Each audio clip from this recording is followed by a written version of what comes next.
नमस्कार दोस्तों। आखिर कोई तो वजह होगी कि पीएम मोदी, गृह मंत्री अमित शाह और संघ प्रमुख मोहन भागवत के साथ तस्वीरों में दिखने वाले इस महाठग संजय शेरपुरिया की गिरफ्तारी की खबर देश के किसी बड़े चैनल पर नहीं चल रही है।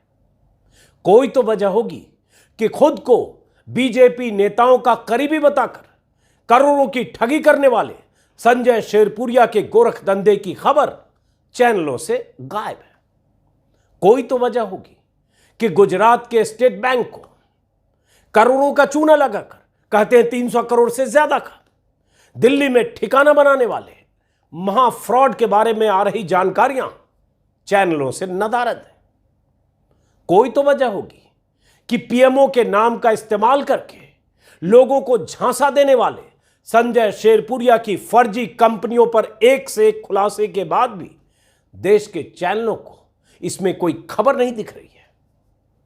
कोई तो वजह होगी कि बीजेपी नेताओं के साथ दिख रहे जिस शख्स को एसबीआई ने, अहमदाबाद की ब्रांच ने डिफॉल्टर घोषित किया है, अखबार में नोटिस दिया है, विज्ञापन दिया है, 15 दिन के भीतर भुगतान करने को कहा है, उसके बारे में किसी भी चैनल पर बात ही नहीं हो रही है। वजह साफ है। संजय शेरपुरिया उर्फ संजय राय उर्फ संजय प्रकाश वालेश्वर राय नाम के इस बहुधंधी फ्रॉड की इतनी तस्वीरें पीएम मोदी और बीजेपी नेताओं के साथ सामने आ गई हैं कि इस खबर को हाथ लगाने की किसी की हिम्मत नहीं हो रही है। दिलचस्प बात यह है कि नोएडा के चैनलों के कई बड़े नामचीन चेहरों के साथ इसकी तस्वीरें भी हैं। यूपी एसटीएफ के हत्थे चढ़े इस शख्स की ऐसी ऐसी तस्वीरें सामने आ रही है कि हम जैसे लोग हैरान हैं। चैनलों ने इतनी बड़ी खबर को इसलिए दबा दिया क्योंकि इस ठग का रिश्ता बीजेपी नेताओं के साथ है। खबर दिखाने का मतलब उन्हीं तस्वीरों को दिखाना जिसमें ये पीएम से लेकर मोहन भागवत तक के साथ अलग अलग मौकों पर दिख रहा है, बड़े बड़े पत्रकार और चैनलों के मालिकों के साथ दिख रहा है। तो दिखाएं कैसे? इसमें बीजेपी की बजाय विपक्ष का कोई एंगल होता, विपक्षी दलों के मुखिया के साथ तस्वीरें होती तो चैनलों ने धुआं उड़ा दिया होता। लेकिन आज कोई चैनल सवाल ही नहीं पूछ रहा है कि आखिर कोई आदमी पीएम मोदी के इतने करीब कैसे पहुंचा, दिल्ली दरबार में इसकी इतनी पहुंच कैसे हुई। कई नाम रखकर, कई कार्ड बनवाकर यह शख्स दिल्ली में ठिकाना बनाकर कैसे जाल बुनता रहा और अब पकड़ा कैसे गया, क्योंकि पकड़े जाने की कहानी में भी कई पेच है। गाजीपुर से लेकर गुजरात तक, गुरुग्राम से लेकर दिल्ली तक अलग अलग ठिकाने बनाकर यह शख्स मोदी पर किताब भी लिखता रहा, करोड़ों के खेल भी करता रहा और अब जब पकड़ा गया है तो चैनलों पर सन्नाटा है। हवाई अड्डे पर स्पेशल प्लेन से पीएम मोदी की रवानगी के वक्त भी संजय शेरपुरिया एक तस्वीर में दिख रहा है। पीएम मोदी के विमान के पास ऐसे पहुंचना कोई मामूली बात नहीं है। कल भी मैंने आपको बताया था, मोस्ट सिक्योर्ड एरिया होता है, वहां वही जा सकता है जिसे ऊपर से अनुमति हो। तो ये वहां तक कैसे पहुंचा? क्या पीएम मोदी इसे निजी तौर पर जानते हैं या किसी ढंग से इसने पीएम मोदी को प्रभावित कर रखा है गुजरात के दिनों से? क्या गुजरात का कोई कनेक्शन है?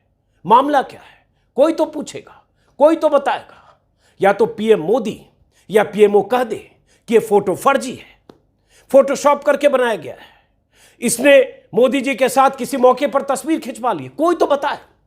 किसी कमरे में एक पीएम मोदी की मौजूदगी में हो रही बैठक की भी तस्वीर है। इस तस्वीर में भी वो दिख रहा है बैठा हुआ। पता नहीं कहां की तस्वीर है, कब की तस्वीर है, बट ये तस्वीर भी संजय शेरपुरिया ने अपने सोशल मीडिया प्रोफाइल पर पोस्ट कर रखी है।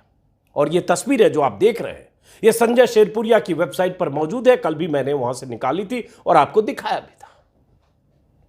अगर इतने बड़े बड़े नेताओं के साथ तस्वीरों में अलग अलग मौकों पर दिखने वाले किसी शख्स की ठगी के किस्से एसटीएफ के हवाले से बाहर आ जाएं, यह पता चले कि ईडी में काम कराने के बदले किसी से इसने 6 करोड़ लिए, तो चैनलों के लिए खबर बनती है या नहीं?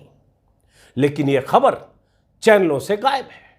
अगर कहीं चली भी है तो आप बता दीजिएगा, मैं भूल सुधार कर लूंगा। कल के वीडियो में मैंने इसके बारे में बहुत कुछ बताया था, रिसर्च किया था, जानकारी गूगल से, इसकी वेबसाइट से जुटाई थी। आज पता चला कि यह शख्स 52 शेल कंपनियों का निदेशक बनकर ठगी कर रहा है। शेल कंपनियां तो आप समझते हैं, अडानी जी की जैसे शेल कंपनियां, मॉरिशस वाली। दैनिक हिंदुस्तान में छपी खबर के मुताबिक, निशांत कौशिक की रिपोर्ट के मुताबिक, एसटीएफ से पूछताछ में कई चौंकाने वाली जानकारियां मिली है। इसकी डायरी, लैपटॉप और मोबाइल से पता चला है कि शेरपुरिया ने अलग अलग नाम से 52 शेल कंपनियां बनाई थी, फर्जी कंपनियां, और यह उन कंपनियों में डायरेक्टर था। और सुनिए, इस महाफ्रॉड ने 225 ईमेल आईडी भी बनाई थी। 225 ईमेल आईडी, 2 4 10 नहीं, 2 4 तो किसी के भी होते हैं, 225 ईमेल आईडी। समझ रहे हैं आप? खबर के मुताबिक इनके जरिए संजय शेरपुरिया फर्जी कंपनियों का एक दूसरे से पत्राचार दिखाता था और बैंक खातों में इसी तरह की ईमेल आईडी का इस्तेमाल करता था। कल भी मैंने आपको बताया था कि संजय शेरपुरिया के पास 2 आधार कार्ड मिले हैं। एक आधार कार्ड संजय प्रकाश बालेश्वर राय गुरुग्राम के पते पर है, दूसरा संजय शेरपुरिया निवासी सफदरजंग रोड दिल्ली के पते पर। 2 आधार कार्ड, आदमी एक, ठिकाने अलग, नाम अलग। Voter ID card Sanjay Prakash Rai निवासी शेरपुर कला गाजीपुर के पते पर बनवाया हुआ है। जिमखाना क्लब की मेंबरशिप जो है, उसकी जो आईडी है उस पर संजय राय लिखा है। कितने नाम, कितने चेहरे। एक क्लब 19 की आईडी है, क्लब 19 की आईडी में कुछ और नाम या पिता का कुछ और नाम कहा जा रहा है। कहा यह भी जा रहा है कि इन कार्डों में इसने अपने पिता का नाम भी अलग अलग जगह बदल रखा है। एक तो पीएमओ तक अपनी पहुंच का दावा, दूसरी तरफ काम कराने के नाम पर करोड़ों की ठगी, तीसरी तरफ बीजेपी के नेताओं से करीबी रिश्ते। इतना कुछ होने के बाद चैनलों से यह खबर गायब। वजह तो मैंने आपको बता दी, पत्रकारों से भी इसके रिश्ते रहे। बहरहाल मैंने कल के वीडियो में इस शख्स के खिलाफ जो एफआईआर दर्ज हुई है, एसटीएफ ने जो लिखाया है एफआईआर में, उसके हवाले से कुछ अहम जानकारियां दी थी।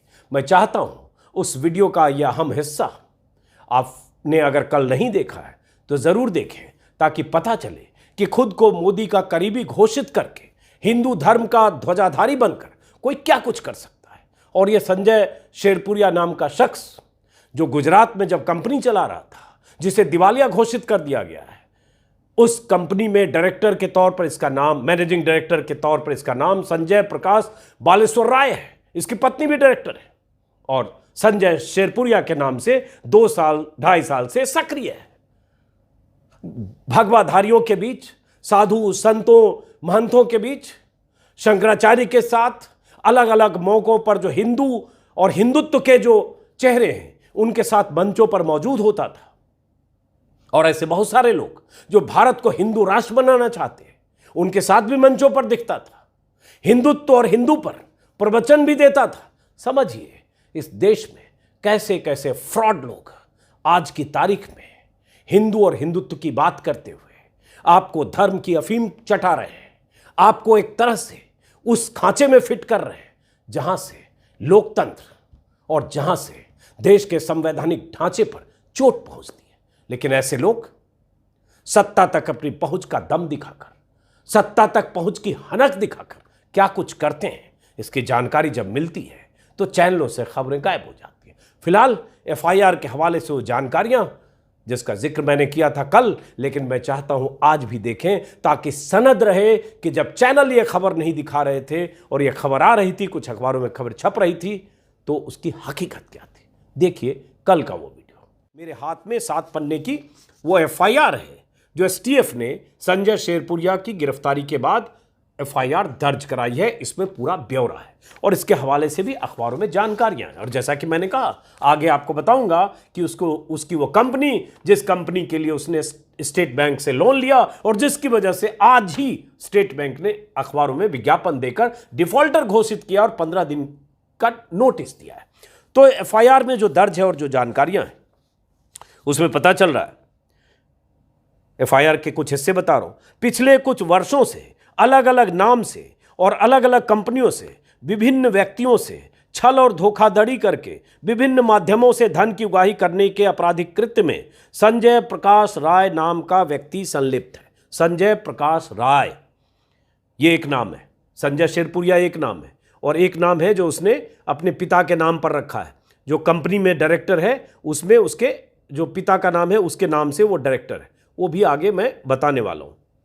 ठीक है, तो इसी में एफआईआर में क्या है, प्राप्त सूचनाओं की पुष्टि और जांच विभिन्न माध्यमों से की गई तो यह तथ्य प्रकाश में आया कि संजय प्रकाश राय, जो पूर्व में Kandla energy and chemical limited आदि कई कंपनियों का डायरेक्टर रहा है, उपरोक्त कंपनियों के बैंक से डिफॉल्टर हो जाने के कारण दिल्ली और गाजीपुर में रह रहा है। बैंक से डिफॉल्टर हो गया गुजरात में, जिसका ये डायरेक्टर था, जिसके लिए एसबीआई ने अखबार में विज्ञापन दिया है, तो ये आ गया, अपना बेस शिफ्ट किया गाजीपुर, और गाजीपुर में इसकी राजनीतिक महत्वाकांक्षा थी और उसके बाद अभी धरा गया। एफआईआर में वही जिक्र है कि डिफॉल्टर होने के कारण दिल्ली और गाजीपुर उत्तर प्रदेश में रह रहा है। इसने अपने कई अलग अलग नाम से आईडी बनवा रखी है और कई अन्य कंपनियां डमी डायरेक्टर अथवा अपने विश्वास पात्र लोगों को डायरेक्टर बनाकर बनाई गई है। इसका मुख्य कार्य लोगों को अपनी पहुंच सरकार और बड़े अधिकारियों तक दिखाकर झांसे में रखकर धन उगाही करना है।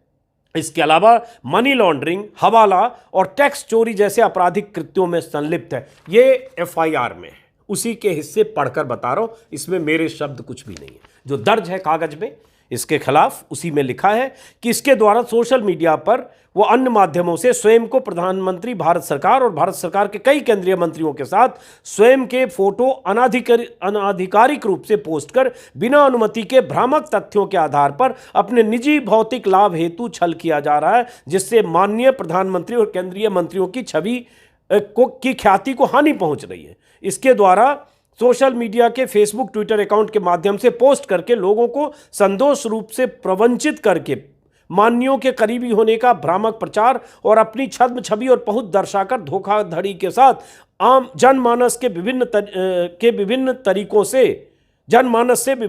से अनुचित लाभ और धन उगाही की जा रही है। इसके द्वारा एक संस्था बनाई गई है और उस जो यूथ रूरल फाउंडेशन है उसके डायरेक्टर, डमी डायरेक्टर के रूप में पंजीकृत है, जिसमें स्वयं किसी पद पर नहीं है, परंतु सोशल मीडिया पर इस कंपनी के प्रमुख कर्ता धर्ता के रूप में स्वयं को प्रचारित कर अपने को सामाजिक कार्यकर्ता के रूप में प्रस्तुत करता है। सरकार के विभिन्न मंत्रियों से नजदीकी होने का प्रसार करके विभिन्न व्यक्तियों के साथ संपर्क में होने तथा धन उगाही के तथ्य प्रकाश में आए हैं। और उसके बाद पता चला कि इसके अकाउंट में 21 जनवरी से 23 जनवरी 2023 के बीच, मतलब 3 दिनों के बीच 5 करोड़ वो 1 करोड़, मतलब कुल 6 करोड़ रुपए इसके अकाउंट में आए। वो कैसे आए वो भी कहानी दिलचस्प है। इसने किसी से लिया ईडी में उसका काम कराने को लेकर, ईडी में किसी के खिलाफ कार्रवाई चल रही थी, जांच चल रही थी उसको सेटल करने के नाम पर। मतलब ऐसे लोग जो नेटवर्कर दिल्ली में करते हैं, पावर सर्किल में घूमने वाले, वही ये कर रहा था, उसी में गिरफ्तारी हुई। लेकिन इस एफआईआर में ऐसे बताया गया है कि बड़ा ये जो भी कर रहा था वो जिन लोगों से मिल रहा था उनका कोई कसूर नहीं। मैं नहीं मानता उनका कोई कसूर है, लेकिन इतने सालों से ये कैसे लोगों से मिल रहा था, कैसे लोगों के बीच घुसपैठ किए हुए था, कैसे बड़े बड़े नेताओं तक पहुंच रहा था, किसी एजेंसी को आज तक पता क्यों नहीं चला? कैसे वो प्रधानमंत्री को सी ऑफ करने के लिए एयरपोर्ट पर, हवाई पट्टी पर कैसे मौजूद था? क्या सरकारी सिस्टम को, एजेंसियों को, खुफिया एजेंसियों को, तमाम तरह की एजेंसीज होती है, किसी को पता नहीं था कि ये कर क्या रहा है?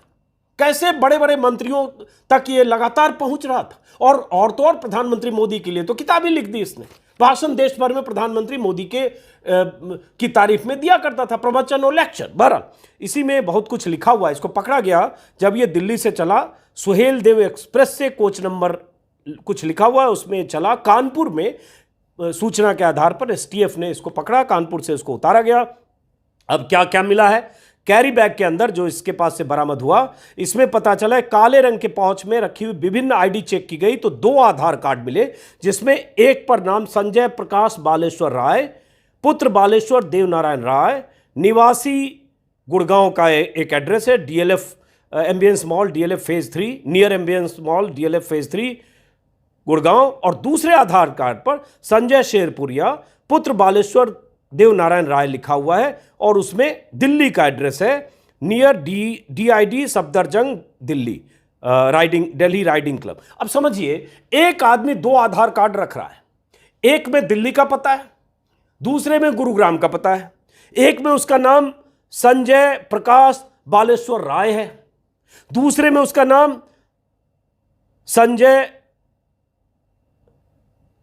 दूसरे में उसका नाम संजय शेरपुरिया है। मतलब 2 परिचय, 2 आधार कार्ड, 2 पते, और संजय प्रकाश बालेश्वर राय जो नाम है, इसी नाम से इसने गुजरात में कई कंपनियां खोली थी, जो कंपनियां डिफॉल्टर हुई हैं, जिन पर लोन है, कहा जा रहा है 300 करोड़ का लोन है, और नाम बदलकर पूरा दिल्ली में बेस शिफ्ट करके, दिल्ली और गाजीपुर में, अब ये दूसरे धंधे में लगा था। वो धंधा ठगी का था। पहले क्या कर रहा था, अभी आगे जैसे पता चलेगा बताएंगे। तो 2 आधार कार्ड इसके पास मिला और कुछ दिल्ली जिमखाना क्लब और कुछ क्लब्स के इसके पास से वो मिले जो मेंबरशिप होती है। और इसी में आगे लिखा हुआ है कि इसने कैसे ठगी की एक किसी शख्स से काम कराने के नाम पर, जिसमें पता चलता है कि जो अखबारों में भी देख रहा है कि संजय जो पकड़ा गया है उसमें वजह ये बताया जा रहा है कि किसी के काम कराने, एसटीएफ की छानबीन में पता चला कि संजय ने कारोबारी गौरव डालमिया से ईडी से जुड़े उनके एक मामले को सेटल कराने के लिए 6 करोड़ मांगे थे।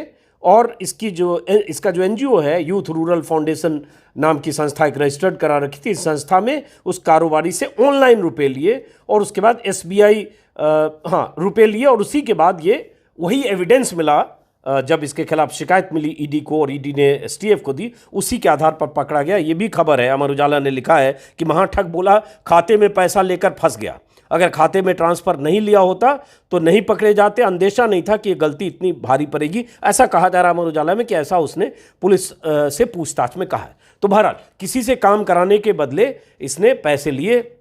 इसी एफआईआर में लिखा हुआ है कि सोशल मीडिया पर उसके द्वारा यूथ रूरल फाउंडेशन को स्वयं का बताकर विभिन्न अवैध कार्यों के लिए धन को उक्त एनजीओ के खाते में प्राप्त किया जाता है। ऐसे धन को व्यक्तिगत लाभ के लिए प्रयोग किया जाता है। चूंकि उस कंपनी के किसी आधिकारिक पद पर नहीं है, इसलिए किसी व्यक्ति की शिकायत करने पर आसानी से कानूनी कार्यवाही से बच जाता है। विभिन्न मंत्रियों के साथ फोटो पोस्ट करता है। मकसद यही है कि झांसे में लेकर लोगों से धन प्राप्त करना इससे आसान होता है। उसी के बाद इसने बताया है, पुलिस ने लिखा है कि इसके खाते में जो एनजीओ है उसके खाते से 6 करोड़ रुपए के बारे में पूछने पर बताया कि यह धन गौरव डालमिया ने दिया है, जो उसने अपने डालमिया फैमिली ऑफिस ट्रस्ट के खाते से चेक दिया है। यह भी बताया कि गौरव डालमिया के विरुद्ध वित्तीय अनियमितता के लिए केंद्रीय एजेंसियां जांच कर रही थी। इसी केस को खत्म कराने के एवज में उसने मुझे धन दिया था। संजय प्रकाश राय के द्वारा विभिन्न फर्जी नाम तथा वालदियत और विभिन्न पदों पर उसके पहचान पत्र कूट रचित दस्तावेजों के आधार पर बनवाए गए थे। ऐसे दस्तावेज इसके द्वारा विभिन्न व्यक्तियों से अनैतिक आर्थिक लाभ प्राप्त करने, छल और कर आर्थिक लाभ प्राप्त करने के उद्देश्य से बनाए गए। ये जो एफआईआर है इसके खिलाफ, उसमें ये पूरी जानकारी एफआईआर में दर्ज की गई और बहुत सारी चीजें उसको विस्तार से नहीं बता रहा हूं। लेकिन अब एफआईआर में जैसे बताया गया कि ये कर रहा था और लोगों के नाम का इस्तेमाल कर रहा था, लेकिन बड़ा सवाल है कि अब तक कैसे कर रहा था। कहा जा रहा है कि दिल्ली में जहां रहता है वो भी इसने कब्जा कर रखा है। जो राइडिंग क्लब में, दिल्ली राइडिंग क्लब है, उसमें इसने ऑफिस बना रखा है। उसी में अमर उजाला में देख रहा हूं कि महाठग संजय राय शेरपुरिया दिल्ली में राइडिंग क्लब में करोड़ों के बंगले में रहता है। यह बंगला एक महिला का है जो कब्जे का है। आवास से संबंधित दस्तावेजों में संजय का कहीं पर भी नाम नहीं, इसके बावजूद उसने अपना आलीशान आवास बना रखा है। बड़ी बड़ी डीलिंग वहीं पर बैठकर करता है। खासकर ट्रांसफर, पोस्टिंग और चुनाव में ठेका दिलाने का काम करता है, जिसके एवज में मोटी रकम वसूलता है और अपने लोगों को अपने विश्वास में लेने के लिए वीवीआईपी इलाके में रहता है।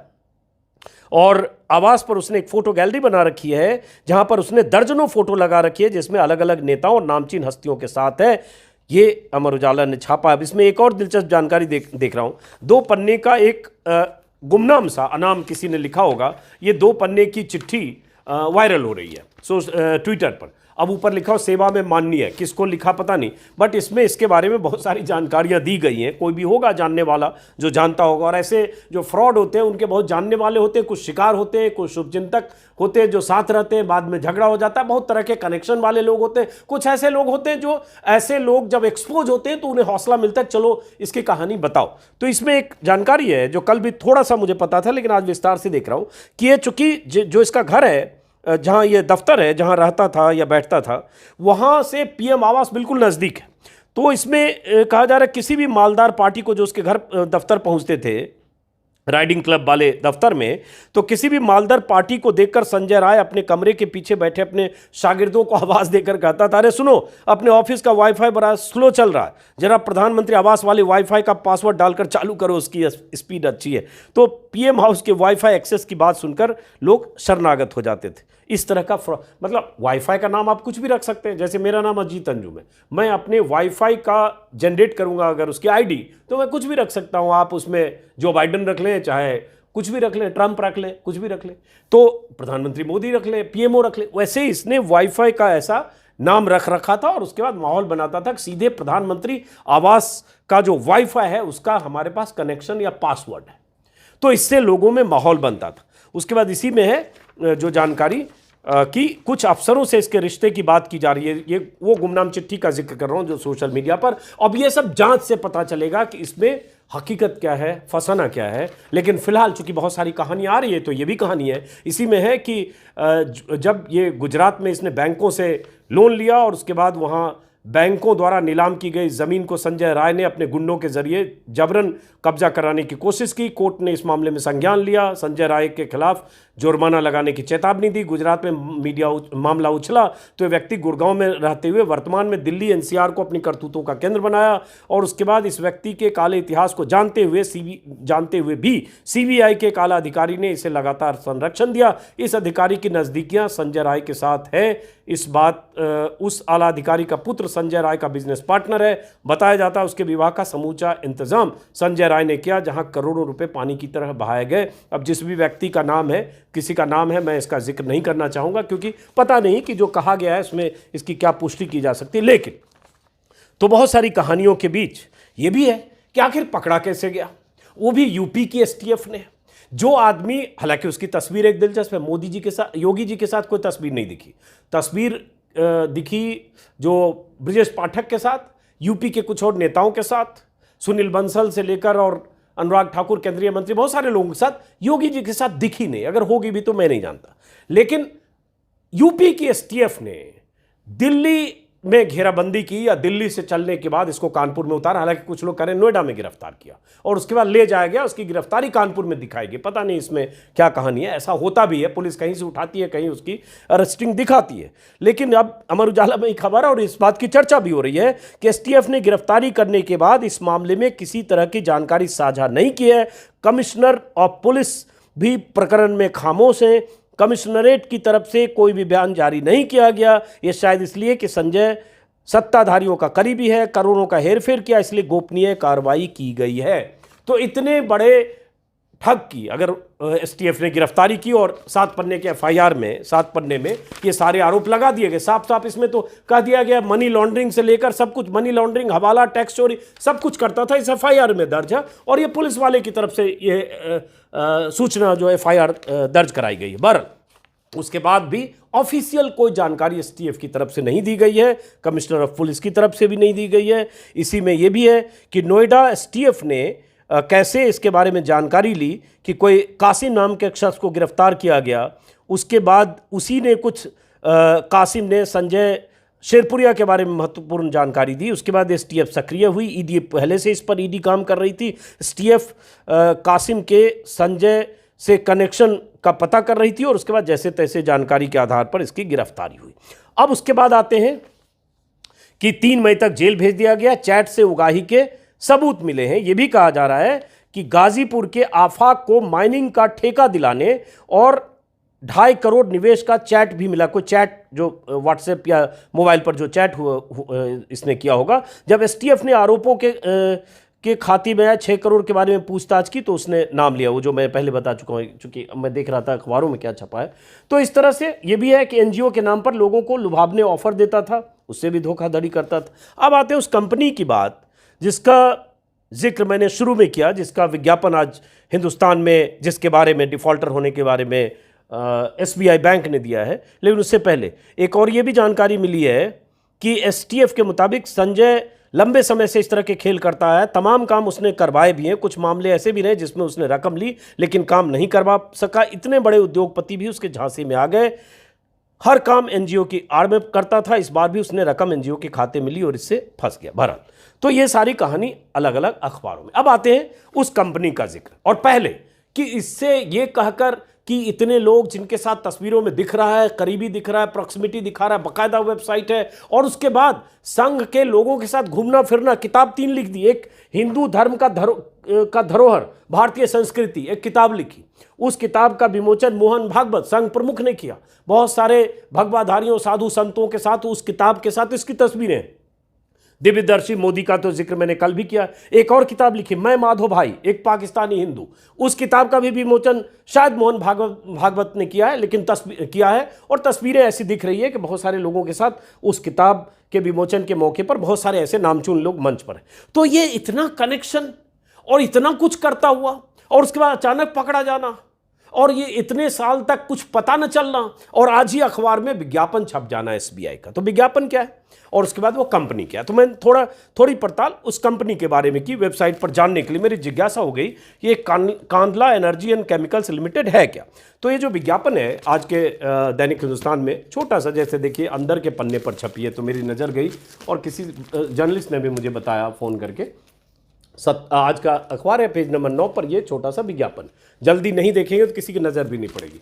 तो इसमें एसबीआई की तरफ से जो विज्ञापन में कहा गया है कि जनसाधारण गारंटरों के नाम यहाँ दिख रहे हैं, को सूचना दी जाती है। जनसाधारण को सूचना दी जाती है कि बैंक से ऋणकर्ताओं द्वारा प्राप्त किए गए क्रेडिट सुविधा को बार बार सूचना देने के बावजूद वापस नहीं किया गया है। इसके अतिरिक्त ऋणदाताओं व गारंटरों को निर्धारित कानूनी प्रक्रिया का पालन करने के बाद बैंक द्वारा विलफुल डिफॉल्टर घोषित किया गया है। जनसाधारण को सावधान किया जाता है कि ऋणकर्ताओं और गारंटरों के साथ कोई भी लेन देन बैंक के पास उपलब्ध कानूनी उपाय रिकोर्स के अधीन होगा। ऋणकर्ता गारंटरों को सलाह दी जाती है कि 15 दिन के भीतर अपनी बकाया देय राशि का भुगतान कर दें।